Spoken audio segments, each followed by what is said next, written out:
बिस्मिल्लाहिर्रहमानिर्रहीम। अस्सलाम वालेकुम। मैं हूँ नासिर नक़वी आईएन के साथ। इब्तिदा रब्बुल इज़्ज़त के नाम से जो बड़ा मेहरबान और रहीम है, और दरूद व सलाम मोहम्मद वाले मोहम्मद पर जिन्होंने हमें फलाह के रास्ते दिखाए। नाज़रीन करम, मेरा आपका सिलसिला आईएन के थ्रू है और एक मौजू जो कौमी मौजू है वो है सेनेट का इलेक्शन। सेनेट के इलेक्शन में आपकी अनहोनियाँ होंगी। क्या अनहोनियाँ होंगी, कैसे होंगी, पाकिस्तान पीपल्स पार्टी की क्या हैसियत होगी, पाकिस्तान मुस्लिम लीग नून क्या करेगी और मौजूदा हुकूमत की पार्टी को कहाँ तक कामयाबी हासिल होगी, आज ये चीज़ें ज़ेर बहस लाएंगे। मुख्तलिफ अंदाज में मैंने जो तजज़िये किए, सर्वे किए, जो उसके अंदाज में जो लुबेलबाब निकला वो बग़ैर किसी लगी लिपटी के मैं आप तक पहुँचाना चाहता हूँ। यानी गैर जानाना तौर पर मैं तजज़िया कर रहा हूँ। आगे आने वाला वक्त बताएगा कि मुस्तक़बिल में हुआ क्या, क्या होना है, कैसे होना है। लेकिन ये सेनेट का इलेक्शन अब की बड़ा दिलचस्प होगा और इसकी दिलचस्पी जो है वो आखिरी वक्त तक कायम रहेगी। क्यों कि जो हुकूमत थी उसने अपने मामला को सीधा करने की कोशिश की, लेकिन उसे क्यों की ये भी मैं आपको बताता हूँ। लेकिन पहले मेरे आपसे गुजारिश है कि इस राब्ते को कायम और दायम रहने के लिए ज़रूरी है कि आप INN को सब्सक्राइब करें और इसको लाइक या डिसलाइक करें, सारी चीज़ें बताएं ताकि हम इसको अपनी वीडियो को मज़ीद बेहतर अंदाज में आप तक पहुंचा सकें या आपकी ख्वाहिशात का एहतराम करते हुए हम आगे बढ़ सकें। हमारी ख्वाहिश यही है कि हमारा और आपका ये रिश्ता INN का कायम रहना चाहिए। इसके लिए ज़रूरी है कि आप सब्सक्राइब करें। बात यह है कि सेनेट के इलेक्शन में अभी थोड़ा सा वक्त रहता है, लेकिन तोड़ जोड़ सबके सामने आगे हैं। हुकूमत ने पहले कहा कि शो ऑफ हैंड से होंगे, जबकि आईन पाकिस्तान यानी 1973 का जो आइन है वो ये कहता है कि तमाम इंतखाबात खुफिया राय दही से होंगे। लेकिन इमरान खान साहब का ये मौक़िफ़ बड़ा मजबूत था कि अगर शो ऑफ हैंड हो तो जो बिकाऊ माल होता है वो ओपन हो जाएगा, बेनकाब हो जाएगा। जो साजिशें होती हैं, जिस तरह लोग ख़रीदो फरोख्त करते हैं सेनेट के इलेक्शन में वोट की, वो सब चीज़ें कौम के सामने आ जाएंगी, इसलिए उनका शो ऑफ हैंड। लेकिन दर पड़ता क्या है, मेरे ख्याल में शो ऑफ हैंड हुकूमत भी नहीं चाहती।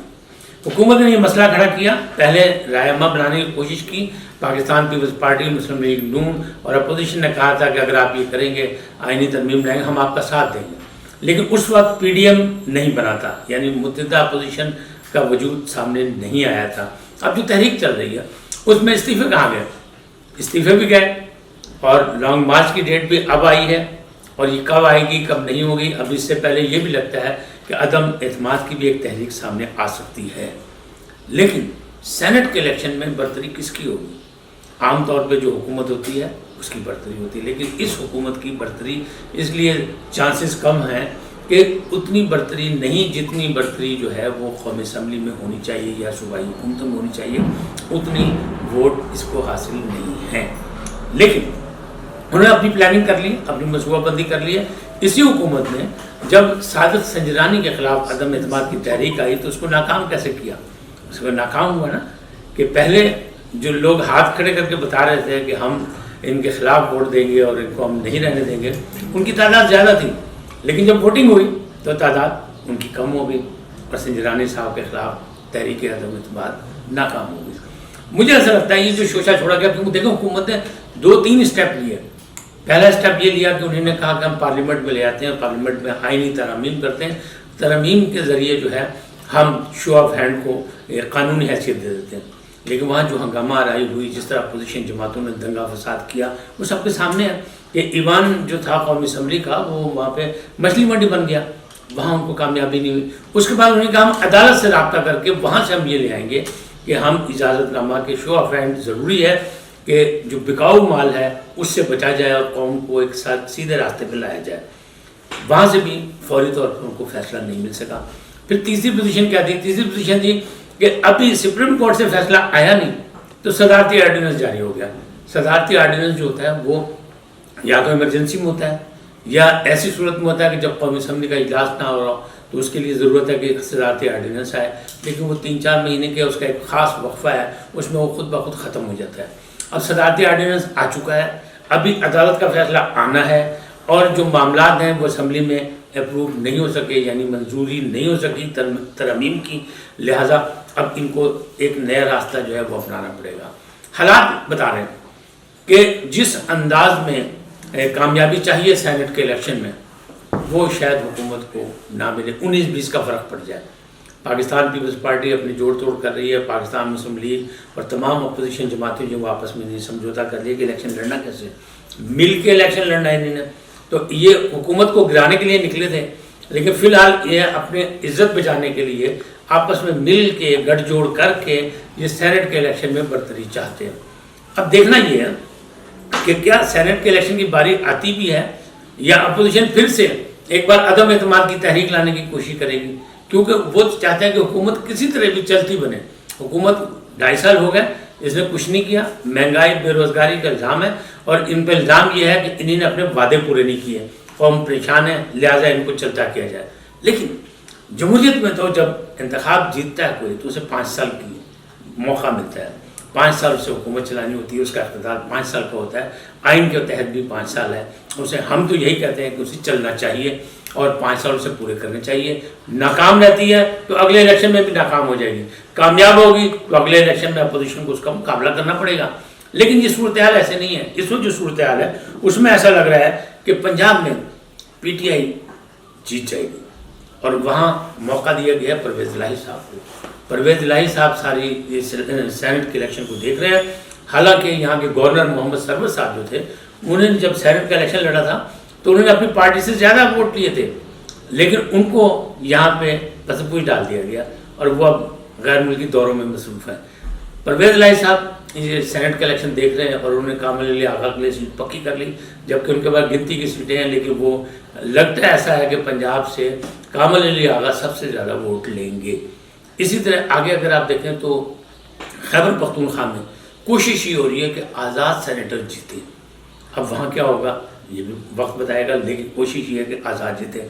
इसी तरह पाकिस्तान पीपल्स पार्टी ने अपने तोड़ जोड़ करके सिंध में अपनी नंबरिंग गेम कर ली है, यानी आसिफ अली जरदारी बख्तावर की शादी से फारिग होने के बाद पूरी सियासी बिसात जो है फैला के बैठे हैं और उसमें अपने मोरे आगे पीछे कर रहे हैं और ऐसा लग रहा है कि शायद वो अपनी सीटें बढ़ाने में कामयाब हो जाएं।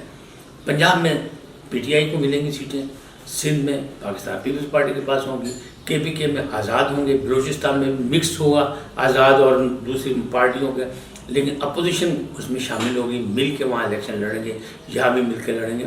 सूरत हाल ऐसी लगती है कि शायद ये PTI जो है एक आध वोट से या एक आध सीट से आगे पीछे हो जाए, उनकी शायद कम हो जाए और किसी और की ज़्यादा हो जाए। इस वक्त भी पाकिस्तान पीपल्स पार्टी सेनेट में सबसे ज़्यादा मतलब थी, लेकिन अब नए इलेक्शन के बाद जो है पीपल्स पार्टी अपनी सियासी बसीरत के तहत आसिफ अली जरदारी की सरपरस्ती में खेल रही है, पाकिस्तान पीपल्स पार्टी भी और अपोजिशन भी। अपोजिशन जो है उनको मुफाहमती एक सियासतदान समझती है, लिहाजा वो समझ रहे हैं कि हम मिल के ये मार्का आराई कर लेंगे और कामयाब हो जाएंगे। अच्छा, यहाँ पे मसला नहीं हुआ ख़त्म, ये मसला आगे बढ़ेगा। क्यों कि सेनेट के चेयरमैन जो सादिक संजरानी हैं, अगर आपको याद होगा कि उनकी कामयाबी के लिए भी सारी कोशिशें जो थी वो आसिफ अली जरदारी ने की थी। आसिफ अली जरदारी की हिमायत से वो जीते थे, लेकिन जब ये लोग नाराज़ हुए और संजरानी साहब जो हुकूमत के पास चले गए तो हुकूमत ने उनको फिर बाकायदा कवर दिया और फिर उनकी अदम एतमाद की तहरीक को नाकाम करवाया। अब इस वक्त जो मौजूदा सूरत हाल उसमें ये है, एक बार फिर सेनेट के चेयरमैन की भी लड़ाई होगी। आपको पता है डिप्टी चेयरमैन जो है वो तो मांडवी वाला, वो तो बहुत से तनकीद भी कर रहे हैं और बातें भी कर रहे हैं और वो कह रहे हैं आने वाला वक्त बताएगा क्या होगा क्या नहीं होगा, लेकिन कोशिश ये होगी कि सेनेट का चेयरमैन भी बदल जाए। और नाम किसका आ रहा है? साबिक़ वज़ीर आज़म यूसुफ रज़ा गिलानी का, कि उनको सेनेट का चेयरमैन बनाया जाएगा। और किस सूरत में बनाया जाएगा?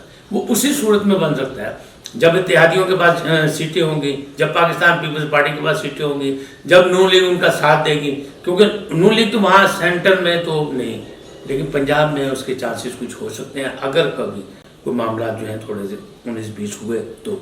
लेकिन खबर ये है कि इस सारे मुआहदे में गेंद फिर कर गए हैं, जीत फिर गए हैं उस्मान बुज़दार, यानी परवेज़ इलाही साहब ये सारा इलेक्शन लड़ेंगे, सब कुछ होगा। और यहाँ पे ये तय हो गया कि कामिल अली आगा को सीट देने के बाद उस्मान बुज़दार के ख़िलाफ़ कोई मुहिम नहीं चलाई जाएगी, बल्कि वो यहाँ रहेंगे। ऐसा लगता है उन्हें फिर स्टे मिल गया और वो अपना वक्त गुजारेंगे। लेकिन सेनेट के इलेक्शन में तोड़ जोड़ होगा, पैसों की रेल पेल होगी। अभी भी हुकूमती हलकों देखा आपने कि सोशल मीडिया पे فلم آئی ہے اور اس میں دکھایا گیا کہ وہ ایک میز پہ بہت سارے نوٹ ڈھیر کر کے بیٹھے کسی سے سودے بازی کر رہے ہیں۔ اب پی ٹی آئی اگر الیکشن ہاری سینٹ میں تو کمی کیا ہوگی؟ کمی صرف جہانگیر ترین کی ہوگی جو ان کے بہت بڑے سپورٹر تھے، اور آج پی ٹی آئی کو ان کی حمایت حاصل نہیں بلکہ وہ پردہ سکرین سے غائب ہے۔ اس کی بات جو ہے وہ شیخ رشید نے بھی کی ہے، فواد چودھری نے کہا ہے کہ جہانگیر ترین کی کمی جو ہے سیاسی میدان میں پی ٹی آئی کر رہی ہے اور مستقبل میں بھی کرے گی۔ اس کا مطلب انہیں بھی کچھ لگ رہا ہے کہ ایسا ہوگا، جبکہ شیخ رشید صاحب کہہ رہے ہیں کہ ہم تو لانگ مارچ کا انتظار کریں۔ وزیر داخلہ کے حیثیت سے وہ کہہ رہے ہیں کہ جناب اپوزیشن جماعتیں جو ہیں لانگ مارچ کریں، جو انہوں نے کہا تھا وہ آئیں، ہم ان کا استقبال کریں گے۔ راول پنڈی آنا چاہتے ہیں راول پنڈی آئیں، اگر انہوں نے اپنا روٹ چینج کر لیا اسلام آباد آنا چاہتے ہیں تو اسلام آباد آئیں، ہم اس کے لیے تمام انتظامات کریں گے۔ اگر انہوں نے قانون ہاتھ میں نہ لیا تو یقیناً ہم ان کے ہر قسم کی سہولت فراہم کریں گے، لیکن اگر انہوں نے قانون کو ہاتھ میں لیا تو بھی ان کے خلاف کارروائی ہوگی۔ یہ ساری چیزیں موجود ہیں۔ اب سینٹ کا جو الیکشن ہے وہ اگر آپ مجموعی طور پہ جائزہ لیں تو اتنا آسان الیکشن نہیں ہے۔ یہ اپوزیشن کی گلے کی ہڈی بھی ہے اور حکومت کے بھی گلے کی ہڈی ہے، کیونکہ حکومت کوئی بھی ہو اس کی کوشش ہوتی ہے کہ وانے بالا میں اس کی اکثریت ہو۔ کیوں کہ قومی اسمبلی سے پاس ہو کے جب جاتے ہیں آئین میں ترمیم یا کوئی بل تو اسے سینٹ میں پاس کرنا ہوتا ہے۔ ناظرین کرام، سینٹ کا الیکشن اتنا آسان نہیں ہوگا، نہ حکومت کے لیے نہ اپوزیشن کے لیے، لیکن اپوزیشن کو تاثر دے رہی ہے جیسے کہ ان کی کوئی اسٹیبلشمنٹ سے کوئی بات چیت ہوئی اور کہیں سے کسی قومی ادارے نے ان کو یقین دہانی کرائی ہے کہ بات آگے چلے گی، اور اسی حوالے سے یہ بھی ہو رہا ہے کہ پی ڈی ایم کے فارمولے کے تحت جو ہے چیئرمین سینٹ کی تبدیلی کے لیے بھی یوسف گیلانی کا نام مشترکہ طور پہ لایا جائے گا۔ یہ باتیں بات کی ہیں، لیکن آئی ایس پی آر کے سربراہ میجر جنرل بابر افتخار نے واضح کر دیا کہ بیک ڈور ڈپلومیسی کا ہم حامی نہیں، اور فوج کو کسی بھی طرح کسی بھی سیاسی معاملے میں گھسیٹا نہ جائے۔ انہوں نے کہا میں نے پہلے بھی بتایا تھا، میں اب بھی کہہ رہا ہوں، فوج کا اس سے کوئی تعلق نہیں ہے، فوج حکومت کے ماتحت ہوتی ہے، لہٰذا اس کو آپ اس انداز میں گھسیٹیں، چاہے اپوزیشن ہو چاہے حکومت ہو، کوئی بھی اس ادارے کو نہ کریں ایسا، تاکہ اس کی جو توقیر ہے اس میں کمی نہ آئے۔ لیکن اب دیکھیں کیا ہوتا ہے، آنے والا وقت جو ہے وہ یہ بتائے گا کہ کس کی پالیسی کامیاب ہوتی ہے، اس میں توڑ جوڑ ہوں گے۔ اب دیکھیں حکومت یقیناً اس وقت ایک مشکل حالات میں ہے، اس لیے کہ وزیر اعظم عمران خان صاحب وہ کبھی بھی M N A M P S کو فنڈ دینے کے لیے تیار نہیں تھے، بلکہ وہ کہتے تھے یہ رشوت ہوتی ہے سیاسی جو ان کو ترقیاتی اور کاموں کے لیے پیسے دیے جاتے ہیں۔ لیکن اس بار سینٹ کے الیکشن سے پہلے انہوں نے یقین دہانی کرائی ہے کہ ہم 50 کروڑ دیں گے۔ اب وہ کب دیتے ہیں؟ الیکشن سے پہلے دیتے ہیں یا الیکشن کے بعد؟ لیکن اس الیکشن میں سینٹ میں بھی روکڑا ادھر سے ادھر ہوگا، یعنی دولت کے بیپاری جو ہیں وہ دولت سے سیٹیں خریدنے کی کوشش کریں گے، اور وہ ہر جانب سے ہوگا۔ کیوں؟ کہتے ہیں نا کہ سیاست جو ہے سیاست میں ہر چیز جائز ہوتی ہے، محبت میں، جنگ میں اور سیاست میں توڑ جوڑ ہر چیز جائز ہوتی ہے، لہذا یہ کام تینوں جانب سے کیا جائے گا۔ اللہ کرے جو کچھ بھی ہو استحکام پاکستان کے لیے بہتر ثابت ہو، مملکت کے لیے، جمہوری اداروں کے لیے اچھی ثابت ہو۔ ہماری اور آپ کی تو خواہش یہی ہوگی، لیکن کل کیا ہوگا، سینٹ کے الیکشن میں کتنی دھینگا مشتی ہوگی، یہ ہمیں اور آپ کو دیکھنا پڑے گا۔ آج اتنا ہی۔ آئی این کے ساتھ ہمارا آپ کا رشتہ قائم رہے گا صرف اسی صورت میں کہ آپ نے اگر سبسکرائب نہیں کیا تو کر لیں، اور لائک یا ڈس لائک کا پیغام ضرور دیں تاکہ ہمیں پتہ لگے ہم کیا کر رہے ہیں، ہماری ویڈیو آپ کو پسند آئی یا نہیں پسند آئی، ہم آپ کی خواہشات کے تحت آگے بڑھ سکیں۔ لیکن میرا تو آپ سے یہی وعدہ ہے کہ ہم انڈیپینڈنٹلی غیر جانبدارانہ طور پر آپ کو آگاہی دیتے رہیں گے۔ ہم کسی پارٹی کے سپوک مین نہیں، لہٰذا کبھی بھی نہیں ہوں گے۔ اللہ آپ کو سلامت رکھے، صحت و تندرستی کے ساتھ۔ اجازت دیں ناصر نقوی کو، اللہ نگہبان۔